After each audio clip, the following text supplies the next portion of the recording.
Bueno, algunas veces nos podemos dar estos gustos y les voy a agradecer. Tenemos dos grandes actores, artistas, hoy que nos visitan en Apuntes del Porvenir, porque, bueno, están compartiendo un momento de charla y en realidad nos interesaba tenerlos juntos también porque ambos están haciendo unipersonales, que los tienen que ver porque son muy buenos, pero son unipersonales absolutamente diferentes uno del otro. Uno es un drama y el otro es una comedia, y entonces vale la pena, bueno, destacar el trabajo que vienen haciendo. Les quiero agradecer a Christian Thorsen, que está haciendo, yo puse la segunda temporada, segunda, tercera, bueno, temporadas más cortas, más largas, hace 1 año y medio que está haciendo Se despide el campeón, los sábados a las 12:30 en Ítaca, una casa que ya conoce porque creo que estrenaste ahí, ¿verdad? Sí, Cristian, exacto. ¿Qué tal, bienvenido, Luisa? ¿cómo estás? Muchas gracias. En un horario muy especial, anótelo, sábados 12:30 del mediodía. Mm. Si le da miedo salir de noche, si no tiene ganas, si hace frío, 12:30 del mediodía, es maravilloso ese horario y es todo un riesgo. Sí, fue todo un riesgo tremendo y nos daba quickie. Pero está funcionando bien, está yendo gente, así que bárbaro. Y Sí, la verdad que es cómodo también para mí, después me queda todo el día libre, ¿viste? claro. Así que, Bueno, anotá Diego Carreño, que está haciendo el otro unipersonal, la palabra quickie. Hay que tener, Es linda, hay que Quickie es tener linda. No quise determinada, interrumpir, pero es lindo. hay que tener determinada edad para que sepamos Claro, lo claro, que claro. es quickie. Bueno, la tengo, Diego la tengo. Carreño está haciendo, en este caso es autor y actor de La lengua es un músculo, pero el lenguaje es un virus, que va los martes 20:30 en el Piccadilly. Exacto, sí. Bueno. Hola, buenas tardes y muchas gracias por la invitación. Bienvenido también. Gracias. Vamos a decir que Se despide el Campeones de Fernando Zavala, con dirección de Mariano Docena, y un trabajo, voy a decir, de composición e interpretación que es muy, muy impresionante, Cristian. Gracias. Estamos hablando aquí de un entrenador, de un Así es. boxeador, Sí, en una situación, yo podría decir, límite de profundo dolor. Está despidiendo a quien era su discípulo. exactamente, un joven boxeador que acaba de morir, que era su pupilo, lo estaba entrenando y bueno, murió. Se van a develar durante la obra los motivos de su muerte. Bueno, con la particularidad de que cuando la gente entra a la sala, lo que va a ver es a mi personaje, a Lopecito, este entrenador de boxeo muy venido a menos, velando en la cocina de su propia casa a este pupilo que acaba de morir. Sí, voy a decir que el trabajo que hace Cristian es verdaderamente muy impresionante. Yo te cuento que cuando termina la obra, que va en un increyendo dramático, es muy, muy impresionante el trabajo que haces. Pensé que hablabas como Lopecito, Claro. realmente, que está abotagado por el alcohol, que le cuesta, que está con sus pensamientos a veces casi hasta como confusos. Sí.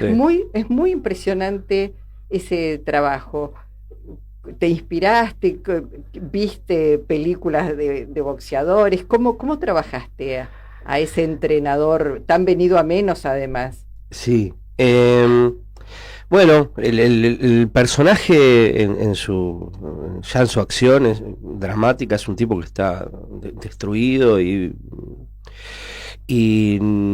desapegado a todo lo que pueda considerarse pulsión de vida, ¿viste? Ujú. Entonces el sentido para mí de la construcción estaba clarísimo. Yo me tenía que meter adentro del signo trágico que presentaba ese tipo y tirarme de cabeza ahí. Y bueno, desde el momento en que leí la obra, que es maravillosa, este texto de Fernando Zavala, ¿Está basada en un hecho real? no, es No. un ensamblado entre una imagen que él vio en YouTube de un boxeador que están velando en vivo en Costa Rica, Ajá. joven. Los pusieron, murió el pibe, esto es real. Lo embalsamaron, lo pusieron en un ring y lo despidieron ahí. Están las imágenes en YouTube, es impresionante. No pasa la gente a saludarle. Él también, un boxeador en ascenso, a besarle la mano. Bueno, él vio eso, se impactó, la imagen se impregnó, digamos, de esa imagen, y después según palabras de él, ¿no? Lo linkea, lo mezcla con textos de discurso amoroso, y bueno, entre esa mezcla, entre lo que él tiene de literato en su cabeza y lo que lo conmovió la imagen, sale un poco la resultante de esta obra. Sí. Digo, el boxeo, un deporte se supone de machos, de peleas, de fuerza, de todo esto, que va develando después una historia que también creo que sorprende al propio Lópezito, lo que le pasa. Todo eso está muy bien narrado, muy bien representado. Insisto, hay un trabajo maravilloso de tu parte, por eso vale la pena, y es él en escena solo. Vamos a la obra de Diego Carreño, La lengua es un músculo. Pensé que te tiene que interesar mucho el lenguaje, porque hay un trabajo sobre lo que es el lenguaje, que usamos poco, además, pocos vocablos, pocas palabras. Hay un desarrollo de trabajo de investigación, hecho además de manera graciosa, para que no resulte, porque se dice mucho, decís mucho en la obra. ¿Cómo surgió? Lo que más me interesaba lo que más me interesa siempre es el humor literal. Dentro del absurdo, yo soy muy fan de Leo Maslía. Y de joven empecé como a encontrarle el gustito a encontrarle el otro significado a lo que la palabra dice, o a lo que la palabra quiere decir a veces, o a algunas frases que son como de dudosa clasificación, ¿no? Y entonces me inspiré más que nada en eso, y quería contar una historia con eso, que es la historia de este tipo, ¿no? Que está solo ahí en esa casa olvidada, en una sierra, en un monte. En un monte.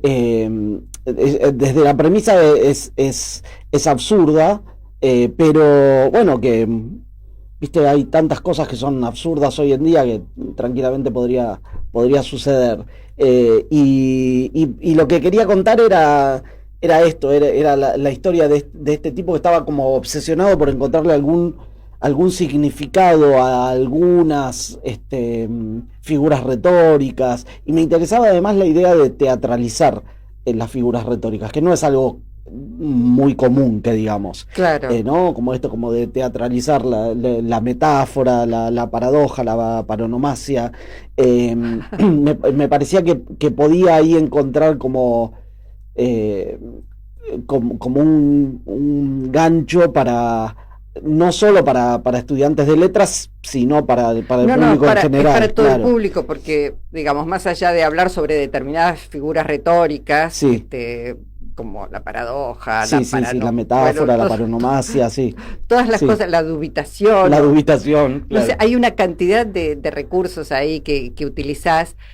Hay también un rastreo de las modas, de cómo se va usando, de las palabras o frases que se ponen de moda. Claro. Esta es tu 4ª temporada. Sí, es la 4ª temporada. Tuvimos 3 años en el Camarín de las Musas, compartimos acá con el compañero Sala, y esta última temporada, desde enero, estoy en el Teatro Picadilly. En el Picadilly, pero digo, son 4 años, con lo cual seguramente, como el lenguaje es algo vivo, debe haber modificaciones. Debes saber, las hay modificaciones. Sí, por supuesto, sí. Lo que pasa es que hay momentos, viste que el humor, los que hacemos humor a veces estamos como muy apegados al efecto, ¿viste? Entonces sabés que probaste esto y funcionó, y te cuesta como cambiarlo. Pero igual vas incorporando, le voy metiendo en todo caso, cosas, le vas incorporando, no dejas de lado, modismos, ponele, claro. Ponele esas palabras que se ponen de moda y que vos decís, ¿qué quiere decir? Pero las usamos todo el tiempo. ¿No? ¿Por qué? Claro. ¿Por qué usamos eso? ¿Por qué se propaga? Por eso la idea del lenguaje es un virus. Se me ocurría que la mejor forma de demostrarla era esto, es con los modismos, ¿no? Viste que alguien empieza a utilizar el término procrastinar, y de pronto todo todo es procrastinado. Que encima lo decíamos mal. Sí, decíamos sí, procrastinar, pero procrastinar procrastinar. por casting, supongo. Pero es procrastinar. Pero sí, y desde antaño, ¿no? Viste, no sé, yo en algún momento hice radio también.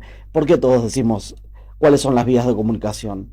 ¿No? ¿Por qué vías de comunicación? En la radio se usa, nada más, ¿no? Bueno, o capaz que en la tele también. Pero ¿por qué vías de comunicación? ¿No? Alguien en algún momento debe haber dicho, esta es una forma canchera de decirlo y lo implementó, y después todos decimos así. Lo cual habla de un gran poder de observación de lo que está pasando con el lenguaje y con nuestro idioma en la sociedad para poder ir incorporando. Bueno, te agradezco, pero igual es solamente poner el oído y viste, te das cuenta que todos estamos hablando igual.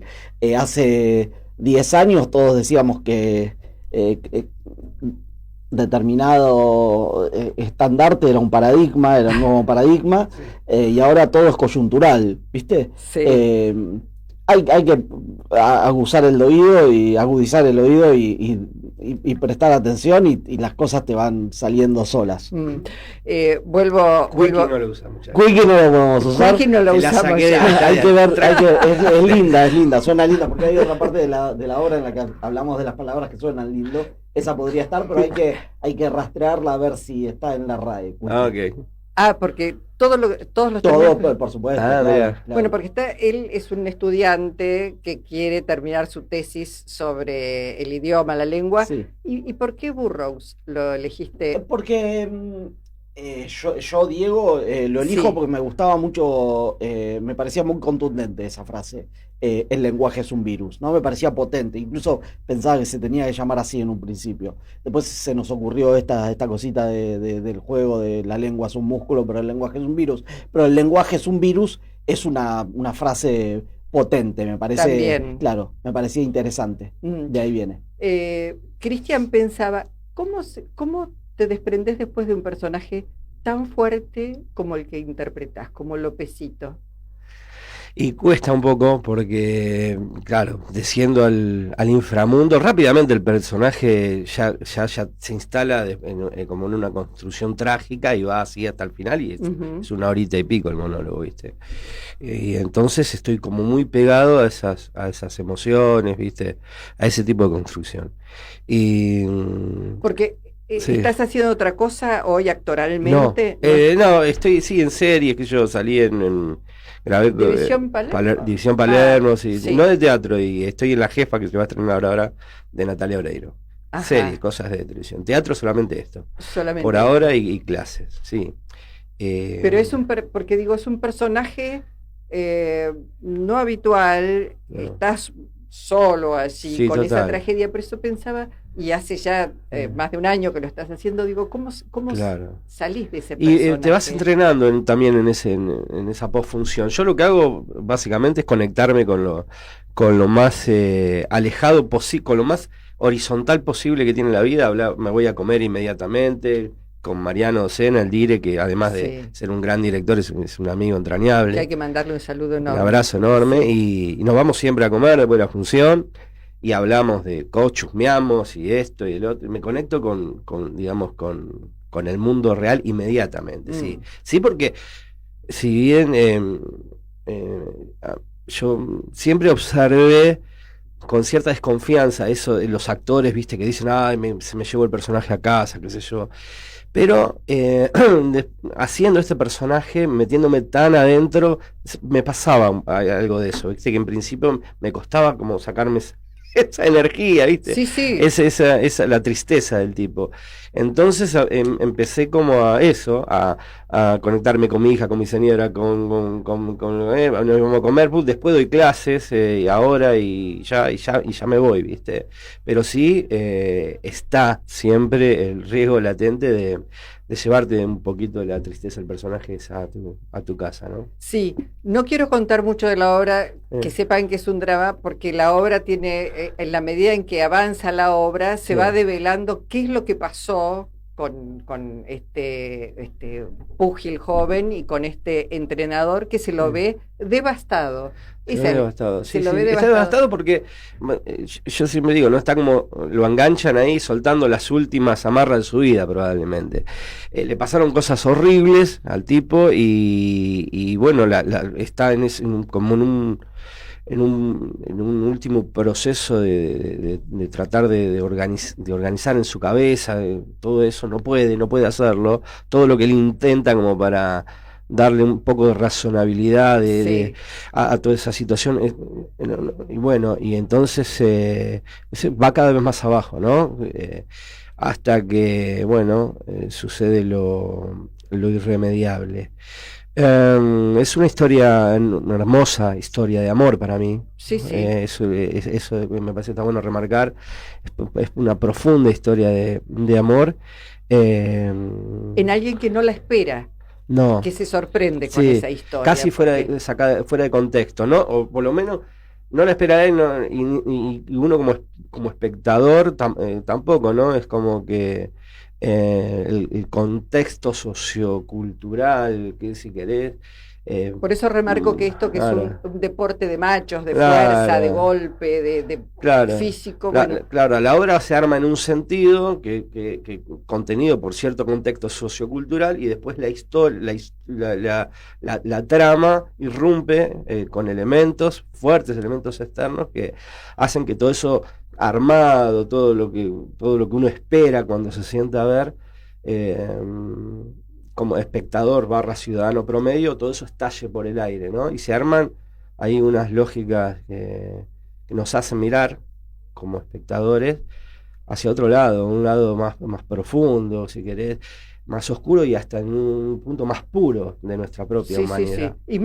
Y más humano. ¿No? Es la Claro, por vida, eso. yo Por te quiero eso. decir, es la vida que te sorprende. Claro, a mí lo que me gusta es eso, no te deja mirar para otro lado la obra. Dice, acá está la humanidad de este tipo. Dejá el cel un ratito, dejá esto, dejá la charla horizontal y quédate acá mirando a este muchacho una horita, a ver qué pasa. Y bueno, a eso nos dedicamos todos los sábados ahí. Y lo que pasa es que vas a salir muy conmovido, muy conmovida, te va a encantar, y insisto, es un trabajo magnífico el que hace Cristian Thorsen Gracias. los sábados en Ítaca a las 12:30 del mediodía. Contamos un poco también de La lengua es un músculo, Sí, síntesis de una hipótesis sobre antítesis de de una tesis. de una tesis. Sí. Nos vuelve locos.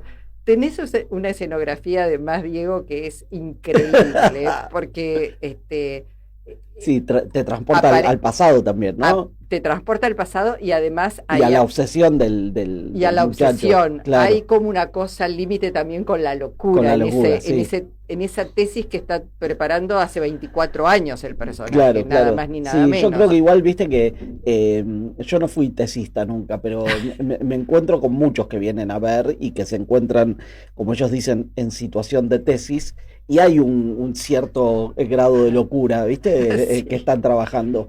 Y me gustaba contar esto, del tipo este que está absolutamente obsesionado por lo que quiere terminar de elucubrar, ¿no?